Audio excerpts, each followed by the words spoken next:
최근 인기를 끌고 있는 부산의 한 골목. 옛 해운대역 뒤편. 아기자기하고 독특한 인테리어로 시민들의 눈길을 사로잡는 해리단길인데요. 감성 넘치는 벽화들이 방문객들의 발걸음을 이끕니다. 부산 오면 여기가 진짜 핫플이죠. 꼭 와야 되는. 너무 예쁘지 않나요? 현대적이지도 않고 약간 옛날 집 분위기 그대로 살려서 사진 찍기 너무 좋은 것 같아요. 사진 찍기 너무 좋아요? 네, 예쁜 곳이 많아요. 어느새 부산 여행에 빠지지 않는 필수 코스로 자리 잡은 해리단길. 사진 한 장에 추억이 고스란히 남습니다. 바쁜 삶 속에서 남녀노소 잠시 휴식을 즐길 수 있는 쉼터이자 부산에 떠오르는 명소가 되고 있습니다. 그런데 지난달 해리단길에 갑자기 수상한 펜스가 등장했습니다. 펜스를 친 곳엔 건축 공사가 예고돼 있었습니다. 하지만 땅의 크기는 고작 27제곱미터에 불과했습니다. 주인이 있다는 거를 전혀 몰랐거든요. 굉장히 당황스러워요. 이거는 이해가 안 되지. 사람이 하는 짓이 아니지 이거는. 소위 말하는 알바기박이 되지 않느냐. 누가 봐도 그 생각밖에 안 들지요. 10월 23일 해리단길에 갑작스럽게 설치된 펜스. 이로 인해 이곳에 위치한 3곳의 가게는 펜스로 가로막히고 말았습니다. 사람 한 명이 겨우 들어갈 만한 좁은 통로만 남은 상황. 해리단길을 찾은 시민들과 펜스로 가로막힌 가게 주인들은 피해를 호소하고 있었습니다. 어느 날 갑자기 해리단길에 들어선 수상한 펜스의 정체와 그 뒷이야기를 취재했습니다. 넓은 바다와 높은 빌딩들이 어우러진 곳. 부산 해운대역 뒤편 해리단길 한복판. 그곳에 갑자기 수상한 펜스가 들어섰습니다. 공사장을 연상케 하는 펜스. 그곳에서 펜스를 바라보는 시민들의 의견을 만날 수 있었습니다. 의견들을 많이 달아놓으셨는데 대체로 부정적인 의견이 많으신 것 같아요. 아무리 이게 소유권이 있다고 하더라도 좀 그 권리를 너무 남용하는 거 아니냐 이런 취지들이 있는 것 같은데 자세한 내막은 또 이제 저희가 확인을 좀 해봐야 될 것 같긴 합니다. 해리단길을 찾는 시민들이 이렇게 분노하는 이유는 과연 무엇일까? 펜스 설치로 인해 보이지 않았지만 이 뒤편엔 3곳의 가게가 자리하고 있습니다. 네, 안녕하세요. 여기 KBS 제보자들 팀에서 왔습니다. 1m도 안 되는 앞에서 천막이 쳐져 있는데 어떠세요? 솔직히 1년 반이면 뭐 짧다면 짧고 길면 긴데도 나름 열심히 일했어요. 네, 열심히 일했는데 지금 가게 앞에 이렇게 쳐지니까 되게 좀 참담하고요. 네, 많이 힘들어요. 어느 날 불쑥 가게 앞에 설치된 펜스. 포토존으로 알려진 새 가게의 모습은 온데간데 없이 사라졌습니다. 가게 대표들은 이 펜스로 인한 영업 방해를 주장하고 있었는데요. 대체 어떻게 된 일일까요? 10월 22일 날 출근을 하니까 가게 앞에 A4 용지로 통보물이 붙여져 있더라고요. 11월 23일 날 측량을 하고 가림막 펜스를 치겠다는 그런 내용의 프린트물이 왔었거든요. 10월 22일 갑자기 가게에 전달된 땅 주인의 내용 증명. 측량에 따라 경계를 표시하기 위해 펜스를 설치하겠다는 내용이었습니다. 이 문서가 도착한 바로 다음 날인 10월 23일.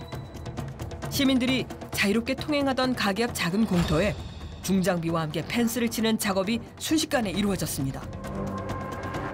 펜스 설치 후 가로막혀버린 가게들. 도로와 단절돼 내부는 물론 외부에서도 가게를 찾기 어려워 보입니다. 그런데 문제는 이뿐만이 아니었습니다. 자기 땅은 여기니까 이까지인 걸 알고 있으라고 얘기를 해준 거예요. 그래서 지금 뒤로 봉이 밀린 거야. 원래는 여기까지 나왔어야 돼. 그럼 아예 문도 못 열어? 문도 못 열고 아예 출입 자체가 안 되는 거예요. 펜스 설치 후 가게로 향하는 통로는 한눈에 봐도 비좁아 보이는데요. 펜스와 가게 사이의 거리를 직접 측정해 보기로 했습니다. 폭은 약 65cm. 성인 한 명이 겨우 통행 가능한 정도입니다. 그러다 보니 가게를 운영하는 사장들은 물론 재료를 배달하는 업체 직원들도 통행이 불편한 상황. 더 큰 문제는 해리단길의 명소로 자리 잡은 새 가게를 찾는 손님들이 좁은 통로로 인해 불편을 겪고 있다는 것이었습니다. 게다가 해리단길의 인기 가게였지만 펜스 때문에 손님도 많이 줄었다고 주장합니다. 손님들이 이렇게 앞에서 지나가면서 아 여기 다 공사하네? 아 개미왔다 가야지 하고 다른 가게 가고 그냥 되돌아가시는 분들도 많으시고 심지어 우리가 여기 들어가도 되나? 네, 이러셔서 다시 되돌아나가시고.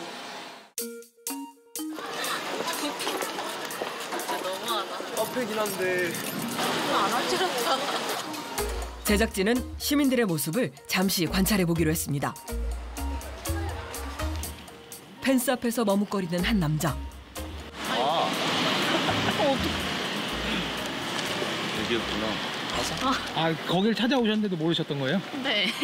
그거 찾고 있었어요. 맞아. 가게를 찾는다 해도 펜스 때문에 쉽게 내부로 향하지 못하는 모습도 볼 수 있었습니다. 여기 안 하는 줄 알았어요. 나도 공사하는 줄 알고 직원분 나오셔서 직원분 저희는 찾아와서 온 건데 그냥 지나가는 길이었으면 모를 그런 길. 여기 처음 오면 가게 여기 있는지도 모르고 그냥 갈 것 같은데요, 이것 때문에. SNS상의 모습과 확연히 다른 외관 때문에 가게를 찾지 못하고 발길을 돌리는 손님들이 실제로 존재하고 있었습니다. 펜스 설치 후 손님들의 발길이 끊어져 가게는 한산해 보였습니다. 불과 한 달 만에 벌어진 이 현실이 답답하기만 하다는 가게 주인들. 뭘 이렇게 한 점 바라보세요? 답답해가지고 이게 없을 때는 그래도 밖에 보이고 이래서 사람들 왔다 갔다 하는 거 보고 이랬는데 지금 안에서 안 보이니까 그냥 일부러 밖에 나가서 보기도 하고. 펜스 설치 후 매출 하락으로 인한 피해를 호소하고 있는 새 가게의 대표들. 과연 펜스로 인한 영업 피해액은 어느 정도일까? 직접 확인해봤습니다. 일단 저희가 주말 기준으로 할게요. 거의 뭐 50만 원? 이 빠진 거예요? 네. 가림막 설치 전과 후의 매출을 비교해보니 토요일 기준 130만 원대였던 매출은 약 30%가 감소한 90만 원대로 떨어진 상황. 평일 매출 하락은 더욱 심각한 상황이라고 합니다. 나쁜 사람들이죠. 장사하는 사람들, 이거 젊은 사람들이 장사하고 있는데 전부 다 의욕을 잃을 것 같아요. 동네가 이로 인해 가고 외부에서 오는 사람들이 어떻게 생각하겠습니까? 해리단길에 활력을 불어넣던 새 가게의 이 같은 피해는 이웃 주민들 역시 안타깝게 생각하고 있습니다. 너무 억울하니까. 아이 억울하지. 어느 날 갑자기 해리단길에 설치된 펜스로 피해를 호소하는 새 가게의 대표들. 하지만 문제는 또 있었습니다. 이곳 해리단길에 토지의 소유권을 주장하며 내용 증명을 보내온 또 다른 땅이 있다는 겁니다. 해당 토지는 펜스 건너편에 위치한 28제곱미터의 땅이라고 합니다. 반대편에도 지금 가게가 있는데 이곳 역시 한 커피 전문점 앞의 땅. 가게와 바로 사이에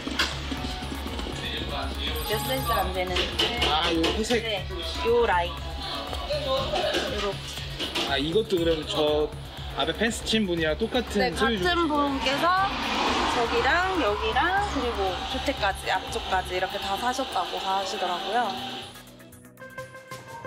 해리단길에 총 3곳의 자투리 땅을 구입했다는 토지 주인. 그가 구입한 땅은 모두 합쳐 66제곱미터의 좁은 면적입니다.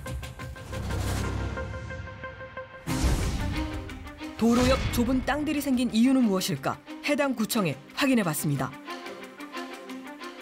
도로를 공사를 하고 나서 하다 보면은 이제 부지가 뭐 편입될 거 아닙니까, 그죠? 네네네. 편입되고 남은 잔여지거든요, 그게. 개인 사유재산이니까 우리가 어째 뭐 이래라 저래라 할 수 있는 입장도 아닙니다. 2003년 도로 공사 이후 남게 된 자투리 땅들. 이후 이 땅들이 경매에 나오게 됐고 땅 주인은 지난달 낙찰을 통해 구입했다는 겁니다. 펜스를 설치한 가게는 물론 빌라 앞에 위치한 28제곱미터의 땅에 대해서도 소유권을 주장하고 있는 땅 주인. 그게 지금 내원정. 내용 증명을 통해 빌라 앞 토지에 대한 통행료 월 127만 원을 요구한 땅 주인. 수십 년간 이곳에 살아온 주민들은 놀랄 수밖에 없었는데요. 곧장 대책회의가 마련됐습니다. 이렇게 사는 주민들한테는 우리 요 앞부분에 지금 현재 개발해서 지금 통행료 내라고 하는 거는 그거는 안 맞단 말이에요. 부당하다 이 말이에요. 부당하다 이 말이에요. 우리가 왜 돈을 그만이 드리고 해야 되나? 그건 진짜 헷갈리다. 갑자기 그치 반사하냐? 당황스럽지. 그럼 나와서 뭐 아무것도 모르고 있다가 갑자기 이거. 근데 언제 와가지고 그런 식으로 이야기하는 게 이해가 안 되는 거지 우리는. 안 그래요? 그리고 가져가가지고. 그러니까 말도 안 되는 소리지. 땅 주인의 갑작스러운 통행료 요구에 당황스럽기만 한 빌라 주민들의 고민은 갈수록 커져만 가고 해리단길의 토지를 둘러싼 갈등은 더욱 깊어져 갑니다. 지금 이 땅의 소유자는 올 10월 달에 그 세 군데에 있는 그 작은 땅들을 경매를 받으시면서 갑자기 토지 소유권을 행사하고 계신데요. 이분이 과연 왜 갑작스럽게 이 땅을 경매 받으셔서 본인이 토지 소유자라고 주장하시면서 펜스까지 치고 있는 것인지 한번 만나 뵙고 이유를 좀 들어봐야 될 것 같습니다. 총 66제곱미터의 좁은 땅을 둘러싼 부산 해리단길의 갈등. 땅을 구입했다는 업체를 찾아 입장을 들어보기로 했습니다. 해당 업체의 사무실을 찾아간 제작진. 네, 안녕하세요. KBS에서 나왔네요. 여기 건물 3층에 해외말이라고 있나요? 해외말이라고 못 들어봤는데요. 여기 회사가 이쪽에 있다고 해서. 모르겠다. 하지만 해당 주소지에선 사무실은 물론 업체 대표도 만날 수 없었습니다. 해당 업체가 등록된 또 다른 주소지를 찾아가 본 제작진. 과연 이곳에서는 땅 주인을 만날 수 있을까? 해당 업체에 대해 수소문에 나섰습니다. 하는 말 들어보셨어요? 네, 들었어요. 혹시 개발이라고 혹시 들어보셨어요? 모르세요? 개발이라고 있는겨. 개발. 있어요? 팔고 이사 갔어. 팔고 이사 갔다고요? 언제 이사 갔어요? 오래됐어. 아, 오래됐어요? 해당 업체를 안다는 주민을 만날 수 있었습니다. 그런데 해당 업체의 주소지로 등록된 곳은 건물이 아닌 빈 땅이었습니다. 대체 어떻게 된 일일까? 돌아오고 나면 장터리 땅인데 공매입찰을 샀어. 개발해서. 사가지고 한 달쯤 있다가 저 뒤에 펜스 칠한 땅 그거다가 또 팔았어. 여기에 사무실이 쓴 적은 없어요? 없어, 사무실. 사무실도 없이 주소지만 등록된 업체. 과연 해당 업체의 정체는 무엇일까? 땅 장사하고 뭐 이래. 찌그러들고 저 사성에 그래도 사고 팔고 뭐 많이 했더라고. 장터리 땅 딱 사가 꼼짝하게 딱 박아보게 하는 거야. 제작진은 한 주민을 통해 해당 업체와 접촉을 시도해보기로 했습니다. KBS 뭐 제보자가 한 사람 왔는데 전화 바꿔줘도 되나? 알았어. 바꿔주시래요? 여보세요? 예, 선생님 안녕하세요. 저 KBS 제보자들의 정설민 PD라고 합니다. 해리단길 관련해서 취재를 하고 있거든요. 내가 건축 의사가 없이 펜스를 친 거고 그렇기 때문에 이 알바끼고 차익나는 노리는 일꾼이고 다들 이렇게 알고 있단 말이에요. 알바끼라는 단어를 쓰면 안 되는 거예요. 그러니까 나는 내 땅에 건축하겠다는 거 말고 없어요. 그러면 만나시는 거 어떠세요? 그 전에는 많이 마련해 주세요 그러면요. 해리단길의 자투리 땅을 둘러싼 갈등의 시작에 선 땅 주인. 총 3곳에 66제곱미터의 땅을 소유한 그는 펜스를 설치한 곳에 건축을 하겠다는 입장을 밝혀왔습니다. 그를 직접 만나 정확한 입장은 무엇인지 자세히 들어보기로 했습니다. 개발이 지금 어떤 설립 목적이 뭐예요? 그리고 어떤 일을 주로 하시는 회사예요? 부동산 임대업이 포함되어 있고 뭐 개발업, 건축업은 없어요. 건축업은 없고 토지 개발하고 뭐, 예. 여기 지금 3군데 있잖아요. 이렇게 찢어져가지고 총 합쳐서 22평 정도 되던데 이거를 경매 받으시려고 했던 거는 왜 그렇게 받으시려고 했던 거예요? 건축하려고 그 앞에는 건축하려고 치는 거고 네네. 나머지 조그만 땅들은 거기가 개발 압력이 굉장히 높은 곳들이야. 네네. 아 이제 나중에 개발체. 개발이 되거나 할 수 있는 가능성이 있으니까. 필요한 땅들이니까. 그래서 이거는 투자 목적으로 산 거예요. 그러면 지금 이 땅은 나중에 재개발되거나 개발됐을 때 그 뭐 우리 이제 낙찰 받은 게 좀 싸게 많으셨으니까. 지역이 지금 부산에서 가장 좋은 재개발 입지 중에 한 군데거든요. 펜스를 친 땅에 건축을 위한 합법적인 검토까지 마쳤다고 주장하는 땅 주인. 제가 글을 올려요. 아 이게 몇 년도에 올리신 거예요? 그러니까 이런 걸 잘 보셔야 된다고요. 제가 10월 4일에 취재를 했거든요. 네네. 9월 17일 1시에 제가 이 글을 올려요. 지금 여기 등기부등본 보니까 10월 4일 날 매각을 받으셨고 그렇죠? 문의를 하신 거는 그 전에 한 달쯤이네요. 그렇죠? 땅 주인은 해당 토지를 매입하기 한 달 전부터 건축에 대한 계획을 갖고 있었고 건축사와 건축을 위한 논의까지 마쳤다고 합니다. 여보세요? 네, 선생님 소장입니다. 예, 소장님. 원래 옛날에는 최소 필지 규정이 있었거든요. 지금은 그게 없어가지고 그래서 건축 가능하고요. 허가 들어갈 때 개발행위가 같이 들어갑니다. 토목이랑해서 물 쓸 거면 정화조 작은 거 3인용짜리 묻으면 된다 뭐 이런 좀 크게 걸리는 거 없어요. 주차도 안 해도 되는 땅이고 굉장히 좀 독특하고 재미진 어떤 뭐 생각도 할 수 있는 그런 프로젝트가 이거 되게 탐내는 프로젝트예요. 다들 알고 나면은. 그래요. 펜스를 친 자신의 땅에 정당한 건축을 하려는 것일 뿐 알박기가 아니라 주장하는 땅 주인. 그냥 이제 나중에 거기다 건축물을 지으실 때 허가까지 받고 하시면 되는데 펜스를 먼저 치워버리셨잖아요. 그러니까 그걸 말씀드릴게요. 네, 그거는 왜 그렇게 그러니까 이야기는 해야 될 거 아니에요. 우리가 뭐 협상할 게 있으면 협상을 하고. 근데 이게 아무런 반응이 없고 적대적으로만 하는 거예요. 네. 지금 이 시간까지도 네. 어떠한 임대인도 저한테 임대인이든 세입자든 연락 온 적이 하나도 없어요. 무슨 대화가 오고 가고 해야 되는데 이 방법 말고는 방법. 건축 전 자신의 땅에 경계를 표시한 것뿐이라는 땅 주인의 입장. 과연 땅 주인의 입장처럼 27제곱미터의 좁은 땅에 건축이 가능한 것일까?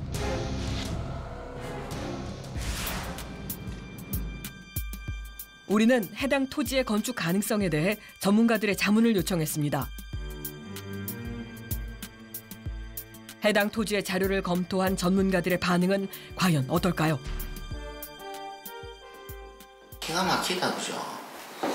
보면 덕장이 무너지겠다. 이 동네가 워낙 요즘 핫하니까 저걸 뭐 샀겠죠. 과연 27제곱미터의 좁은 땅에 건축은 가능한 것일까?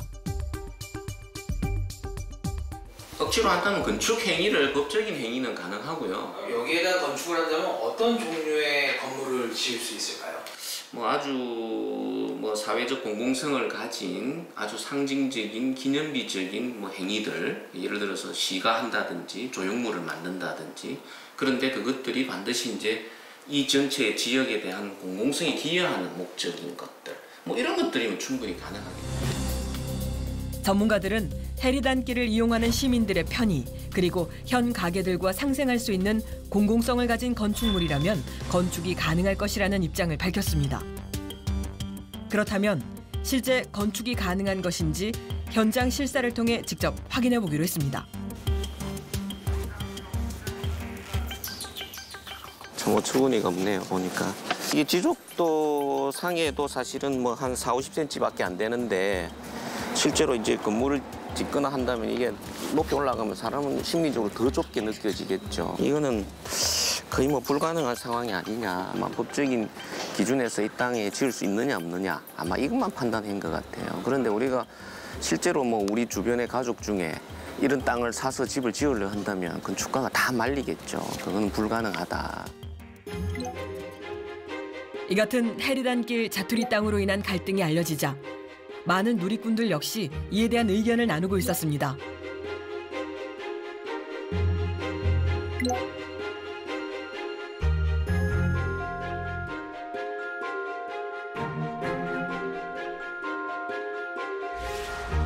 해리단길의 펜스와 땅 주인의 부당한 요구에 억울함을 호소하는 주민들.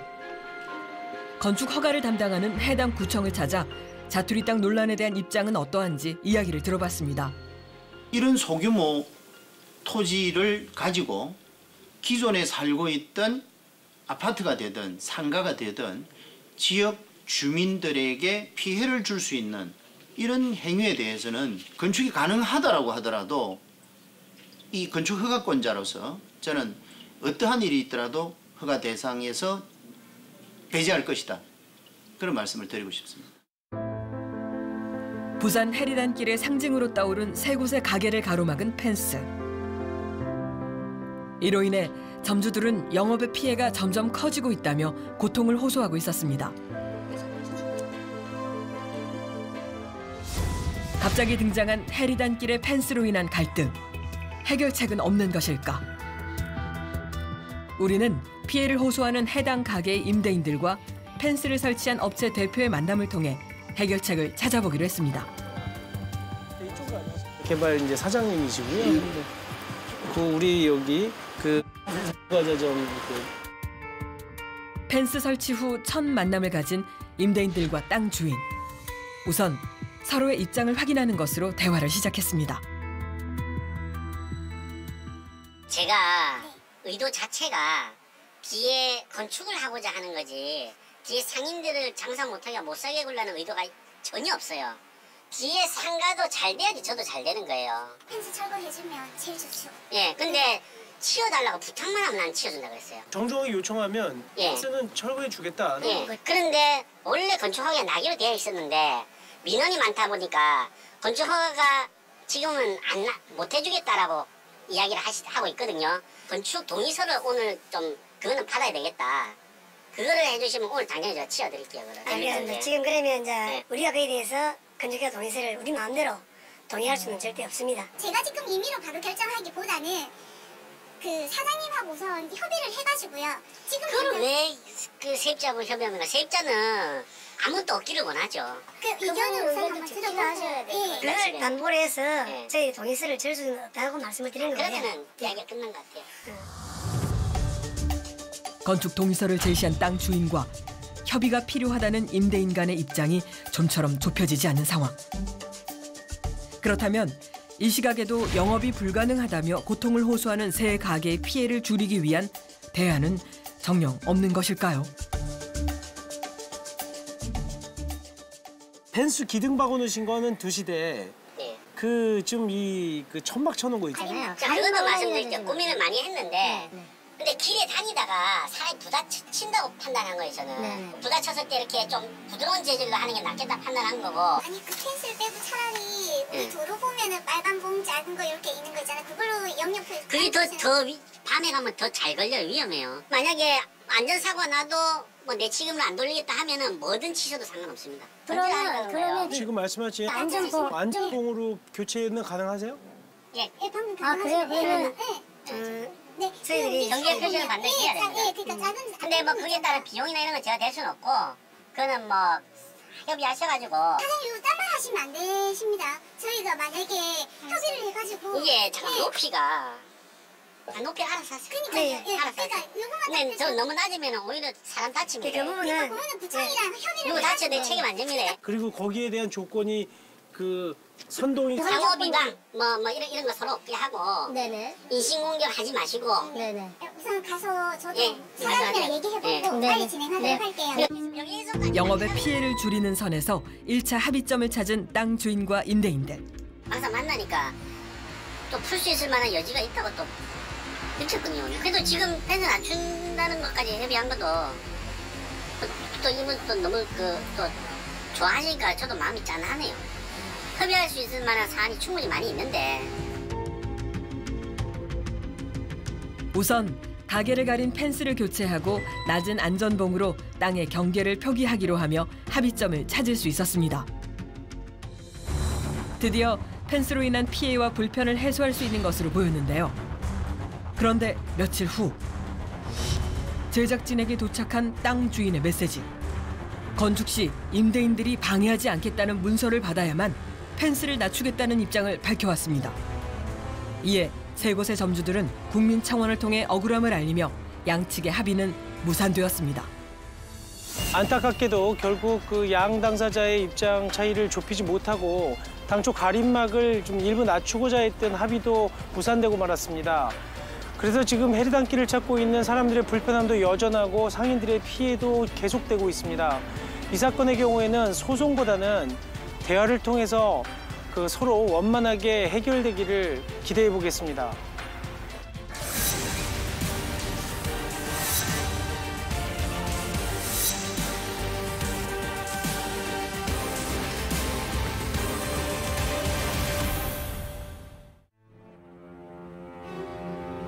어느 날 갑자기 자신의 차량이 감쪽같이 사라졌다는 사람들.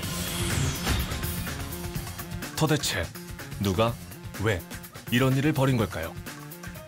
수소문 끝에 발견된 차량의 모습은 그야말로 처참했습니다. 한 번도 차를 본 적이 없으니까 겨우겨우 찾았는데 이런 상태였죠.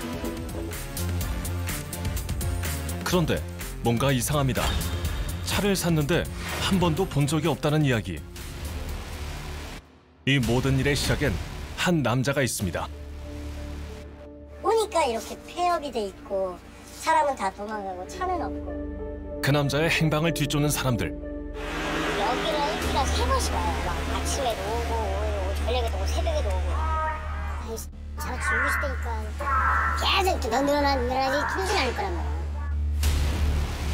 용의자로 지목된 한 남자, 김태성입니다. 거짓말 사람이 수혈하게 바로 잠잠하고. 김태성이 사라진 뒤 서서히 밝혀지는 진실. 그리고 그의 뒤를 바짝 쫓는 피해자들. 평생 쫓아다니면서 당신 때문에 망친 인생들 다 되돌려보라고. 피해자들을 피해 도망자가 된 김태성. 황당하고 기막힌 사기를 벌인 그를 쫓아봅니다. 황당하고 기막힌 일을 벌인 뒤 김태성이 잠적한 건 지난 10월 말경입니다. 그가 사라진 뒤 피해자들은 김태성이 대표로 있던 사무실과 정비소 앞을 늘 지킵니다. 날이 지날수록 피해자들의 분노는 점점 커져만 가는데요. 여기는 일주일에 3번씩 와요. 막 아침에도 오고 저녁에도 오고 새벽에도 오고. 보고도 뭐 잡기라도 해야 뭘 차를 찾아올 거니. 너 내 차 어디다 왔어? 이걸 물어보라도 볼 수 있으니까 차라도 찾아와야 되잖아요. 저는 그렇다 치고 아버지는 낮에는 이러고 있고 밤에는 또 야간 일하고. 또 다른 피해자 조정태 씨를 만났습니다. 이게 사무실이에요? 제가 계약하는 거 지금 사무실에 계약했고 잠겨 있어. 열 새가 그러네. 아니 문 잠겨 있네. 잠긴 문 너머로 보이는 모습은 김태성이 이곳을 떠날 때 어땠는지 짐작해 합니다. 김태성이 떠난 뒤로 폐허가 돼버린 이곳. 하지만 불과 몇 개월 전만 해도 중고차 매매 상사와 공업소를 함께 운영하는 멀쩡한 곳이었다고 합니다. 8월 한 13일경에 저희 딸이 가지고 있는 이 파일을 한 달 안에 좋은 가격으로 팔아주겠다라고 해서 저희는 뭐 이 정도 규모의 매장을 가지고 있는 사람이니까 당연히 차를 위탁해도 되겠다 싶어서 계약서 쓰고 차를 맡기고 온 거죠. 당시 김태성의 권유로 위탁 매매를 진행하며 작성한 계약서입니다. 이 계약서를 작성하고 온 날 이후 딸의 차량과 김태성은 연기처럼 사라져버렸습니다. 문제는 차량이 사라진 뒤 남은 할부금입니다. 농락을 맥이죠. 그러니까 차는 날라가고 할부를 안고 지금 1,800을 내고 있는 거지. 피해자들 모두 차량 앞으로 남은 할부금은 물론 이와 관련된 세금, 보험까지 납부를 해야 하는 상황인데요. 이게 좀 X이고. 올해 40 중반의 나이. 서글서글한 인상에 늘 친절했던 그가 이런 일을 벌일 것이라고는 생각지도 못했다는데요. 이게 제일 마지막 겁니다. 문자를 보내온 날짜는 10월 22일. 고소로 힘들다는 메시지를 끝으로 연락이 끊겼다고 합니다. 대체 김태성은 어디로 간 걸까요? 그가 운영하던 매매 상사의 홈페이지는 아직 폐쇄 전인데요. 신용불량자가 아니면 누구나 차량 할부가 가능하다고 홍보를 하고 있습니다. 또 다른 피해자에게서 한 통의 연락을 받았습니다. 사라져버린 차량을 찾았다고 하는데요. 그런데 그 모습이 너무나 충격적이었다고 합니다. 영화나 드라마 속에서 일어날 법한 일이 피해자에게 벌어진 겁니다. 저기 이 차요? 네. 큰 사고는 차인데요? 자신의 차량을 찾아 헤매며 이렇게까지 차가 되어 있을 거라곤 상상도 못했던 피해자. 황당하고 기가 막힙니다.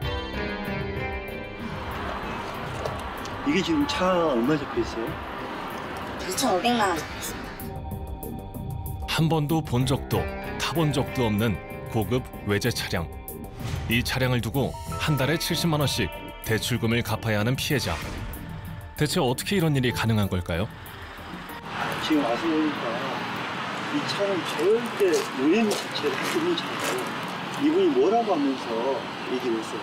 처음에 대표한테 얘기를 들었던 거는 중고차 상사에 보유할 수 있는 차가 제한적이라 사람들한테 명의를 좀 빌려서 차량을 빌려서 차량을 최대한 확보하는 게 본인의 사업에 필요하고 도움이 돼서 저희한테 이제 도움을 구한다고 그런 식으로 적으로 아무 문제가 없으니 소정의 그런 수고비 같은 거 지급을 하겠다. 법적으로 문제가 없고 할부금도 내준다는 말에 명의를 빌려준 대호 씨. 그렇게 중고차 구입 대출금을 받은 김태성은 어느 날 갑자기 사라져버렸습니다. 이런 상태일 거라고는 상상도 못했죠. 야, 진짜 황당하다. 아니면 너무 황당해. 이런 차를 이렇게 할 수가 있지? 제2의, 제3의 대호 씨가 얼마나 더 있는 걸까요? 별일 아니니 자신을 믿고 명의만 잠시 빌려달라는 김태성의 말을 사람들은 왜 믿게 된 걸까요? 그리고 이런 피해자들의 심정을 그 누가 헤아릴 수 있을까요?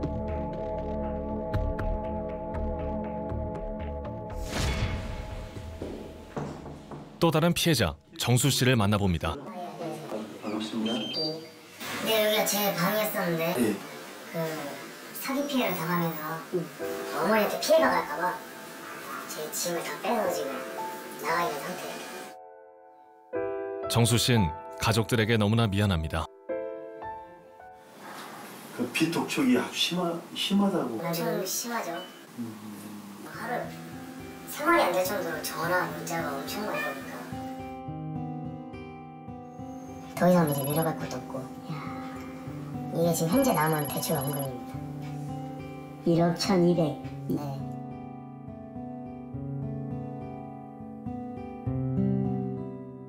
캐피탈 독촉을 받고 있잖아요. 네. 매달 지금 얼마 내라고 연락이 와요?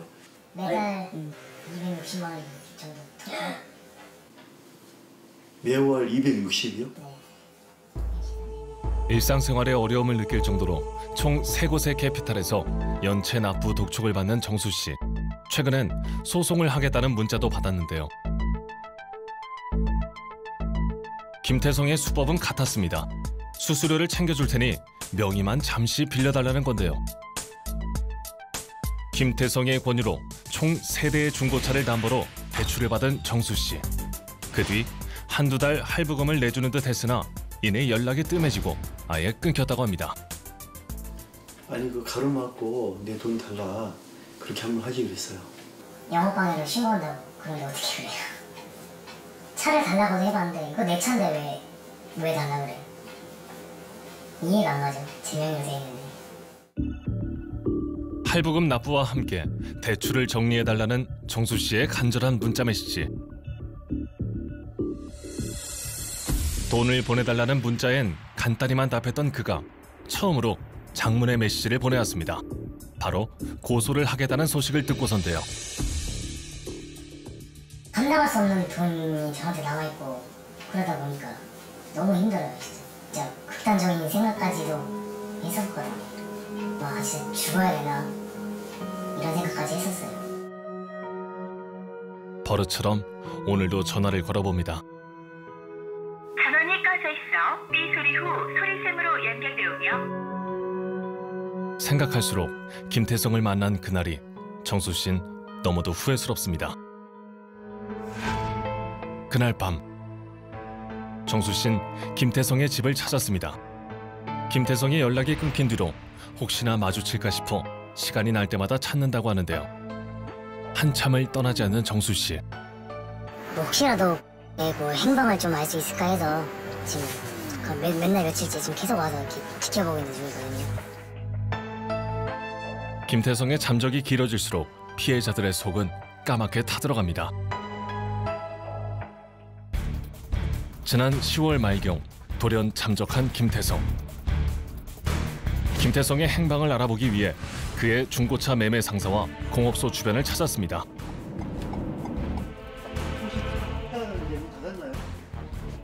혹시 모르세요? 네, 알아요. 지금 뭐 전화기도 꺼놓고 뭐 배터리도 20G도 빼놓은 상태라고 얘기는 들었어요. 아니 그냥 그런 얘기 한번 돌았었어요. 코리아거 차 팔지 말라. 차를 팔았다는 명의를 못 태운 사람이 주변에 있었어요. 피해자가 68건이라고 저는 얘기 들었어요. 대출사. 좀 악의적으로 나쁜 짓 한 거죠. 잠적하기 전 김태성이 늘 입버릇처럼 했던 이야기가 있다고 합니다. 바로 현재 운영 중인 매매상을 확장하기 위해 준비하고 있다는 건데요. 네. 여기를 자기가 샀다고. 사기치면서 무슨 사기를 아유 여기 가계약을 해서 한다고 했는데 네. 다 거짓말이야 다 거짓말. 계약 그러면 계약한다고 하고 계약금도 안 된 거예요. 계약금도 안 돼. 그러니까 여기 못 들어오는 거죠. 그렇다면 중고차 딜러 종사원으로 등록은 되어 있는 걸까? 자동차 매매 사업조합의 해당 지부에 전화를 걸어 확인해봤습니다.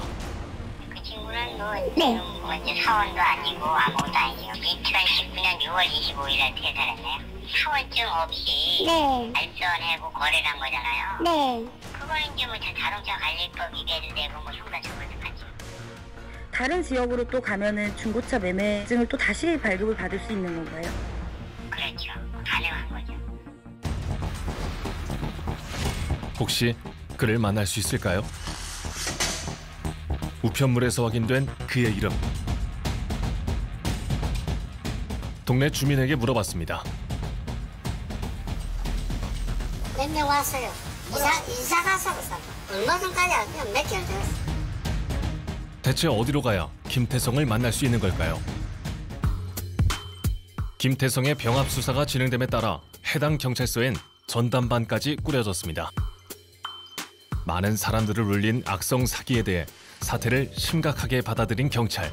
빠르게 조사를 하겠다고 약속합니다. 원숭이 잡는 게 무서운데. 네, 그게 우선이죠. 저희도 지금 정말 빨리 하는 거예요. 멀리 도망가셨으니까 일단 우리한테 맡기고 도착하면 바로 연락을 드릴 테니까 저희 지금 누구보다 빨리 잡고 싶은 사람이에요. 일단 접수 안 하시면 접수하세요. 언제쯤 검거 소식을 들을 수 있을까요? 시간이 지날수록 김태성 관련 피해자의 수가 심상치 않습니다. 경찰이 말하는 피해 금액은 약 20억 정도 된다고 하는데 저희끼리 이제 내용을 공유한 내용들은 아직 피해 접수를 못한 사람들 약 한 70여 명 되고 피해액은 50억이다. 제작진이 취재를 하는 중에도 유명 자동차 커뮤니티엔 김태성 관련 사건의 피해자를 찾는다는 글이 공개되었고 청와대 국민청원 게시판엔 이런 사기에 대한 재발 방지를 위해 관심을 호소한다는 글이 게시됐습니다. 김태성에게 사기를 당한 피해자들이 계속해서 늘어나는 상황. 이들의 이야기를 한 번에 들어보기 위해 모임을 청했습니다. 이쪽부터 그러면 피해 금액 좀 한번 들어볼까요? 저는 차량 한 대고요. 피해 금액은 40만 원. 친구 소개로 처음에 시작을 하게 돼서 총 2대를 했습니다. 80만 원. 저는 이제 피해 금액이 3,500으로 시작했어요. 제 명의로 된 차가 굴러다니고 있거든요. 가태료들이 많이 이렇게 계속 집을 날라고 있는 상태고. 이곳에 모인 피해자들의 피해 규모만 해도 4억 원이 넘는 상황. 차량 한 대에 2중, 3중으로 돈이 연결돼 있는 사기 구조다 보니 2차 피해가 정말 심각한 상황입니다. 자신이 타지도 못하는 차량에 대한 과태료를 지속적으로 내고 있다는 피해자. 현재 차량 운행 정지만 신청한 상황이라고 합니다. 속도 위반, 주정차 위반 해가지고 대략적으로 한 80만 원, 90만 원 정도 가까이 지금 제가 또 냈고 어제 보험 60만 원 지고 가입했습니다. 저는 지금 4천 대출을 해가지고 차를 구매를 했는데 차가 금전당 설정이 돼 있는 걸 속였어요 저한테. 차량 등록을 할 때는 이 문서를 위조를 해서 저희가 저당권 승계를 받은 걸로 위조를 한 거예요. 저당이 잡혀있는 차량을 구입하는 쪽에는 알리지 않고 승계를 위조한 혐의까지 받고 있는 김태성.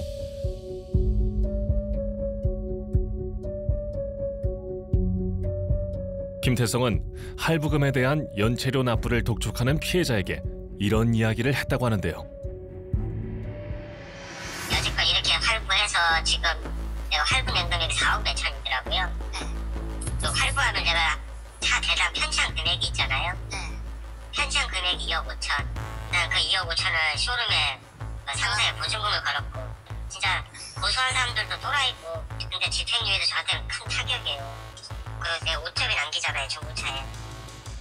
저 지금 여기 수원지구 내년에 회장 출마할 건데 중고차 가격법 집행유예 지키면 출마 못해요. 그럼 처리를 어떻게 하시려고 하시는 계획이 어떻게 되세요? 이 말 하면 안 되는데 세탁입니다. 어떤 세탁이요? 상호명 대표자 바꿉니다. 황당하고 기막힌 김태성의 수법. 피해자들은 지금 상황이 혼란스럽습니다. 위탁 판매를 해줄 것처럼 속여서 차를 가로채는 거예요. 보면 또 대출을 받고 해서 여러분에게 채무를 떠안긴 거잖아요. 지금 복합적이에요. 뭐 사기, 횡령, 업무상 횡령, 또 배임, 사문서 위조 이런 부분도 우리가 한번 짚고 가야 될 그런 상황이다라고 생각이 듭니다.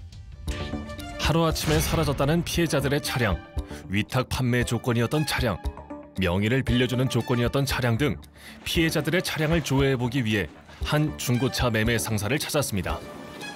먼저 위탁 판매를 맡겼던 차량을 확인해봤습니다. 2017년 11월 20일 날 판매 완료된 차량으로 나오는데 이번 연도 2019년도에 다시 거기에 위탁을 맡겼다라고 하는데 그 만약 위탁을 맡겼으면 그거의 기록도 원래는 남아 있어야 되는 거예요? 원래는 남아 있어요. 정상입니다. 근데 전혀 나와 있지 않은 거 보니까 이 차량은 정상적인 루트를 통해서 판매된 차량은 아니다. 이번엔 1억 2천만 원에 대한 할부금을 납부하는 정수 씨의 차량 3대 중 한 대입니다. 정수 씨가 알지 못하는 사이 이미 판매가 된 상태였습니다. 기존에 저희들이 접했던 사건은 이제 쉽게 얘기해서 허위 매물 없는 차를 있는 차처럼 속이고 뭐 갈취하든 편취하든지 허위 매물을 하는 수법이 제일 많았는데 지금처럼 위탁 판매, 남의 차로 이런 뭐 캐피탈적으로 대출이나 이런 것들을 발생시키고 또 다른 피해자를 낳고 도저히 일어날 수도 없는 사고라고 봐야지 맞는 거예요. 이건 누가 봐도 이건 명백한 사기죠. 그렇다면 다른 차량은 어디에 있을까? 취재 도중 한 통의 제보 연락을 받았습니다. 여기 수원에 이라는 사람 차 때문에 사실 제가 차도 몇 대 갖고 있어요. 그게 피해자들 차일 수도 있어요. 김태성이 차량을 맡긴 뒤 돈을 빌렸다는 건데요. 제보자의 이야기를 들어봤습니다. 자기가 갖고 있는 차들을 일단 담보를 삼아 나한테 돈을 빌려줄 수가 있냐? 돈을 빌리기 위해 자신의 부동산 월세 계약서를 보여주며 사용증까지 작성했다고 하는데요. 이렇게 약 6개월간 수시로 돈을 빌려갔다고 합니다. 저는 당연히 매매상사 찾아가요. 최근에 들어서 그냥 얘기를 들으니까 뭐 명의자가 틀리고 뭐다고 이런 얘기가 들리더라고요. 정확히 몇 대인 거예요 지금? 12대 정도. 그래? 예, 12대를 갖고 계세요? 네. 최하 1,000만 원짜리. 1,000에서 1,500. 자신을 믿고 차를 맡긴 사람들의 차량을 담보로 돈을 빌린 김태성. 과연 어떤 생각으로 이 같은 일을 벌였던 걸까요? 더 이상의 피해를 막기 위해서라도 김태성을 만나봐야 합니다. 잠적 후에도 종종 모습을 드러냈다는 사무실을 제보자와 찾았습니다. 여기 2층 폰을 썼거든요. 지금도 이랑 지인이라는 그 사무실 쓰고 있는 것 같아요. 이곳에서 김태성과 최측근으로 보이는 다른 남성을 봤다갑니다. 누군가 이곳에서 생활했던 흔적을 볼 수 있었는데요.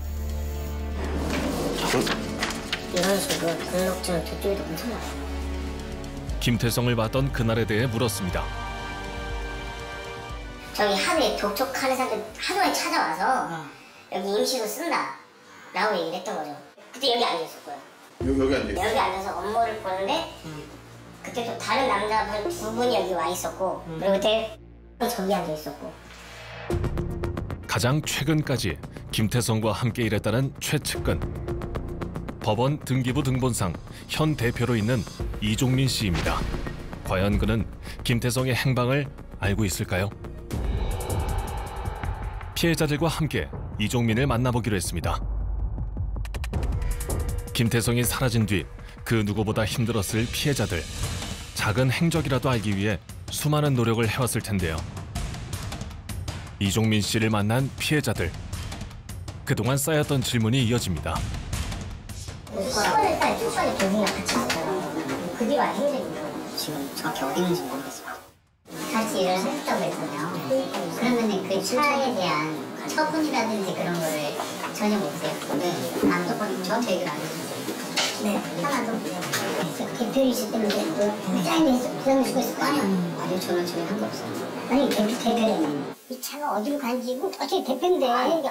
대표인데 아무것도 모른다면, 누구나 모른다면 그 잘못된 거지, 일단은. 근데 공동 대표면은 기본적인 건 있을 거 아니에요. 제가 일부러 모르겠다 하는 게 아니라. 이 사람은 끝났어요. 네. 모두 다 갔으니까. 연락도 안 와요. 소재는 한 대도 없다. 그래, 몰라요. 왜냐면 저도 제 차가 소재 파악이 안 됐으니까. 아무도 안 가르쳐줘요. 그냥 같이. 전혀 소재를 알 수 없다는 이종민 씨. 그 역시도 김태성 때문에 받게 된 차량 대출금 1억 원가량을 갚아야 한다는데요. 좀 더 이야기를 나눠봤습니다. 주로 하는 일이 뭐였죠?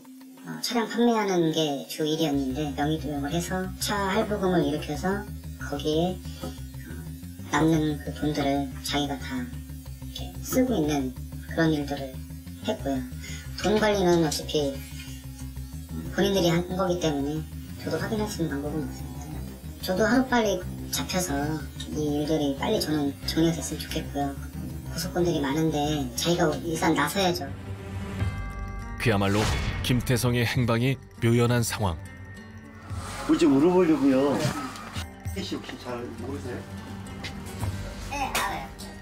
혹시 마지막에 행색이나 이런 건 어땠어요? 생각을 많이 해. 좀 피곤한 것 같아요. 저는 앞으로 넉넉하게 열흘까지는요. 대충 눈신 가시겠지만 내가 핸드폰을 못 키는 상황이에요. 이거 그냥 해결되면 무혐의인데 해결 안 하면은 재수 없으면 진짜 뭐 3개월도 살아야 돼 들어가서. 날짜가 29일이네요, 그죠? 10월 29일. 10월 29일부터 통화된 거죠. 그렇다면 김태성은 멀지 않은 곳에 있다는 이야기. 잠적하기 전까지 지냈다는 집을 찾아 다시 한번 제작진의 입장을 전달했습니다. 과연 연락이 올까요? 그리고 그날 저녁 김태성 측으로부터 문자 메시지가 도착했습니다.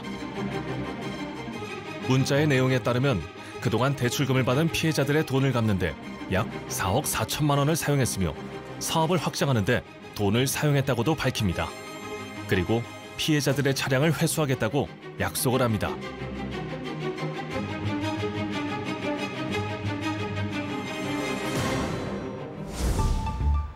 그렇다면 김태성이 검거된 후 피해자들이 준비해야 하는 것은 무엇일까요? 가장 빨리 조치하셔야 될 것은 형사고소입니다. 수사가 진행이 된다면 재판까지 가기 전에도 가해자가 본인이 구속될 걸 우려해가지고 일부라도 금액을 배상하는 경우들이 있고, 기본적으로는 형사 재판을 하게 될 때 형사 피해자 배상명령 신청이라고 해서 가해자가 재판을 받고 있는 사건에 대해서 만약에 사기라면 사기, 횡령이라면 횡령, 내 피해 금액을 배상명령으로 신청할 수 있습니다. 근데 그 금액으로 전부 배상이 안 되는 경우에는 민사상 불법행위에 의한 손해배상 청구 또는 부당이득 반환 청구를 할 수가 있고, 이렇게 해서 일단 최대한 금전적인 피해는 회복하셔야 합니다. 김태성의 잠적이 길어질수록 피해자들의 마음은 조급해갑니다. 돌고 도는 소문을 따라 가보는 것도 한두 번. 김태성의 검거는 이제 나만의 일이 아닌 피해자 모두의 일이 되었기 때문입니다. 그로부터 며칠 후 경찰 측으로부터 검거 소식이 들려왔습니다. 오후 2시 40몇 분인가? 혐의를 혹시 부인하고 있나요? 처음에는 네. 부인을 했는데 네. 그나마 지금 좀 사그라들었어요. 그렇다고 완전히 빠른 건 아닙니다. 그 체포 시한이 있기 때문에 지금 또 사건이 마무리된 게 아니기 때문에 네. 지금 검찰 시절 지금 조사하고 있습니다. 자기가 직장도 어쩔 수 없이 그만둬버렸어요. 뭘 하려고 해도 이것 때문에 다 막혀버려요. 몇 천만 원은 진짜 이 사람도 죽는 거에 죽어. 헤어나지 못해요. 오로지 버는 돈을 다 지금 그 때문에 피해 입은 금액을 막고자 쓰고 있습니다. 잠적 3주 만에 검거된 김태성. 앞으로 더 이상 제2, 제3의 김태성이 나오지 않길 바랍니다.